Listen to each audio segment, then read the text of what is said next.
25 तारीख के उसमें दंगे में फैमिली को निकाल रहे थे और उसमें जो उसके दौरान ये जो हमारे तेजाब वगैरह जो भी था वो हमारे भीड़ में गिरा। तो सारे हेलमेट पहने हुए थे, जय श्री राम के दबादब नारे लगा रहे थे और आवाज़ शोर शराबा बहुत था उसमें, शोर शराबा। उसमें आदमी थे कम से कम 150-200 कम से। और डंडे ले रखे थे हाथ में, सबके गेट में मार रहे थे, निकलो पकड़ो मुसलमानों को मारो, इन्हें सालों को गाली दे रहे थे, बहुत गंदी गंदी गाली दे रहे थे। जब वे चले गए ना वहाँ से, जब हम निकल कर सब भाग लिए, ऐसे जैसा घर छुटा हुआ था वैसे ही छोड़ दिया। जैसे हमारा घर सारा सामान गली के बाहर फेंका हुआ था, कुरान शरीफ भी वहीं पे पड़ी हुई थी और वॉशिंग मशीन कूलर सब गली में बहुत ही सारा सामान फेंक रखा था, कपड़े और बाइक जो थी 3-4 उनमें आग लगा दी थी।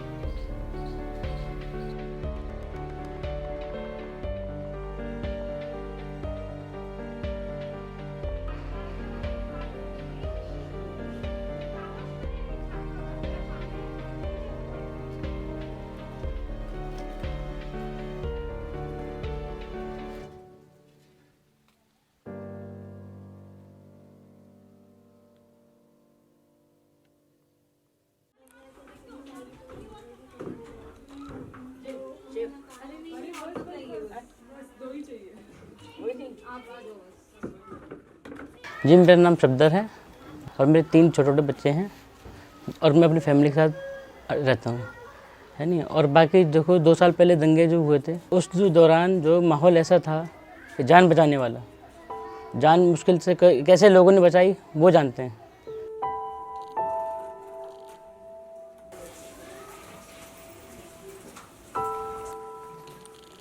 मिसेज हमारी वो अपने मोतियों का काम करती है और बाकी हम जो हैं छोटी मोटी मतलब सिलाई करते हैं शर्टों की और अपनी छोटी मोटी उसमें 250-300 रुपये अपने कमा लेते हैं। कर्जा तो देखो अभी तक तो 2 साल में कर्जे में ही चल रहे हैं। एक हम गाड़ी चलाते थे अपनी, जब उस दौरान दंगों से 4 महीने पहले गाड़ी ली थी कर्जों से, उसमें कर्जा हमारे कुछ मतलब फ्रेंडों का भी था, कुछ रिलेशन में रिश्तेदारों का भी था, जैसे तैसे जुगाड़ करके अपना रोज़गार बनाया था।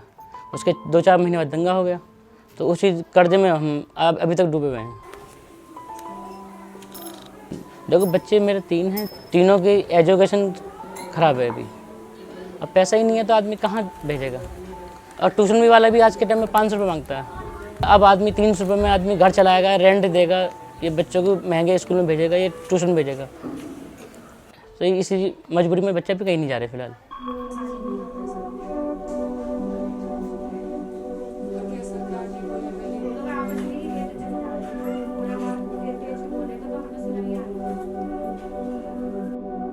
मेरा नाम रूबीना है और मेरी 4 बेटियां हैं, 2 जुड़वा हैं और 1 बेटा है और मेरे हस्बैंड है।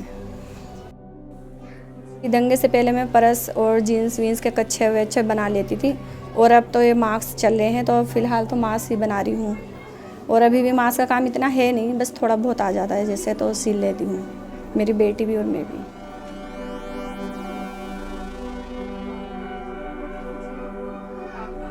क्योंकि ऐसा पता ही नहीं था कि हाँ मतलब घर में भी आग लगाएंगे या घर को लूट लेंगे, ऐसा नहीं पता था। ये था कि हाँ लड़ाई दंगा हो रहा है, पुलिस को खबर कर देंगे, पुलिस आ जाएगी, मामला शांत हो जाएगा। लेकिन इतनी कॉल की, पुलिस ने फ़ोन ही नहीं उठाया।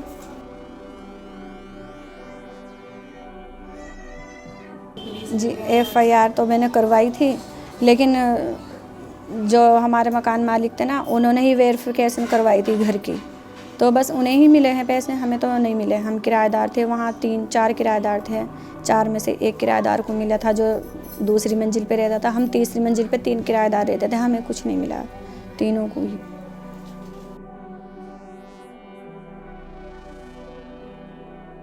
जब हम यहाँ आए थे 1 साल पहले, एक प्लॉट है ना खाली पड़ा, तो वहाँ पे रात को 2 बजे जमा हो गए सारे आदमी, जय श्री राम के नारे लगा रहे थे।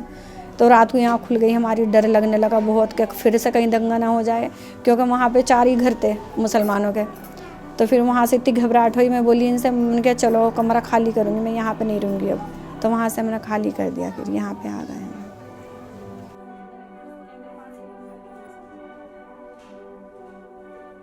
नहीं देखो, पुलिस ने अभी 2 साल में कोई कॉल नहीं आया उनका भी, तो आगे क्या उम्मीद है। और वो तो खुद पुलिस तो फिर ऐसे ही है, मतलब कि रस्सी के साथ बनाई थी, उल्टे ही फंसा देते हैं वो तो जानबूझ के लड़ाई करवाई गई थी। अन्य तो जबकि अन्य पुलिस भी फ़ोन नहीं उठा रही थी, अन्य जगह से में भी कोई लड़ ले, किसी से भी फ़ोन करो तब एकदम आ जाती है पुलिस। वो तो जानबूझ के करवाए थे दंगे। तो देखो आपस में कोई लड़ना नहीं चाहता, ये जो भी करवाते हैं नेता लोग करवाते हैं, नेता लोग इन चीज़ के जिम्मेदार हैं। आम जनता इसमें मरता कौन है, परेशान कौन होता है, गरीब लेवल के। हिंदू मुसलमान को ये अलग अलग थोड़ा ना, दुनिया में यहाँ के तो ये जात बिरादरी बदल दी, लेकिन इंसान तो एक ही है।